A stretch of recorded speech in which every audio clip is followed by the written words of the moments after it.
This is Phillip Blume, and welcome to Blume Studios and the August issue of Shutter Magazine.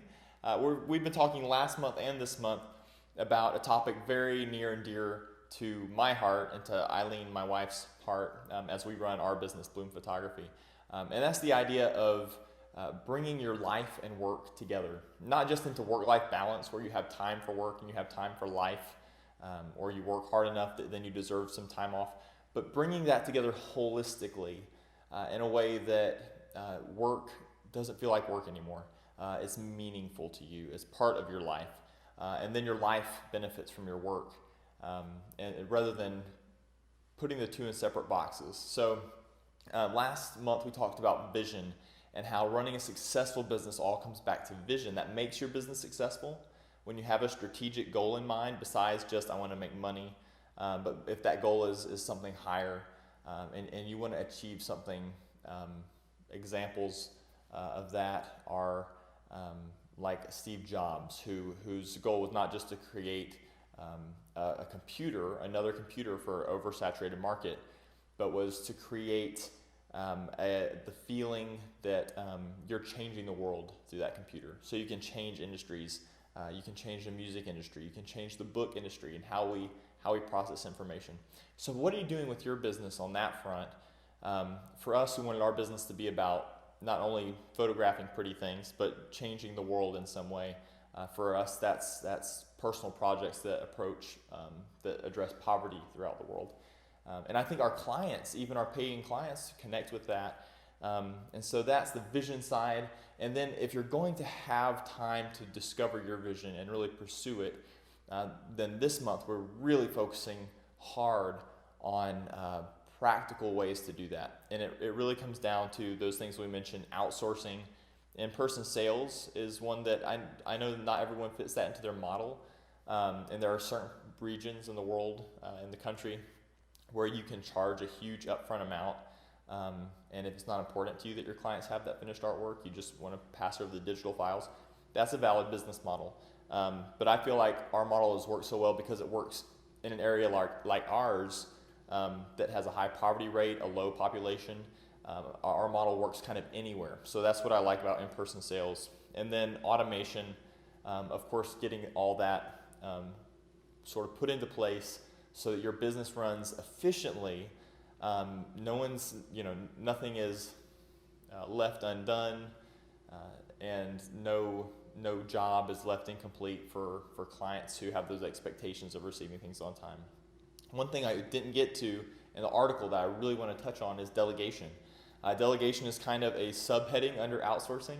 If you think of it that way, you outsource your work to a company to edit your photos. You're trusting that company with a certain degree of faith that they will edit those images consistently according to your brand and style. And that's difficult to do at first, but it's necessary. Now, when it comes to delegating, this is something I think of as happening within your business, within your studio. So delegating for Eileen and me is very clear. At the beginning of our business, we were both learning the business. We kind of started up on accident. We were both learning Photoshop. I remember the first year we didn't understand layers and everything was destructive editing. There's so much that you learn starting out a business, and that's what demands a lot of your time. But don't let your time go to waste on the lack of delegation. So instead of both of us learning Photoshop and spending lots of time, as fun as it was for us to post-process in there and do composite images, she was really the graphic talent. And so we decided that she would be solely responsible for those edits and retouching to finished artwork.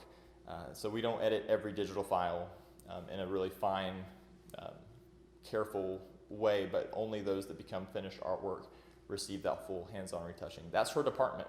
I don't put my hands on that, and I don't look over her shoulder while she does it. So that was something that we actually had to work on over months. Was Eileen, don't call me over to ask my approval before you finish that image.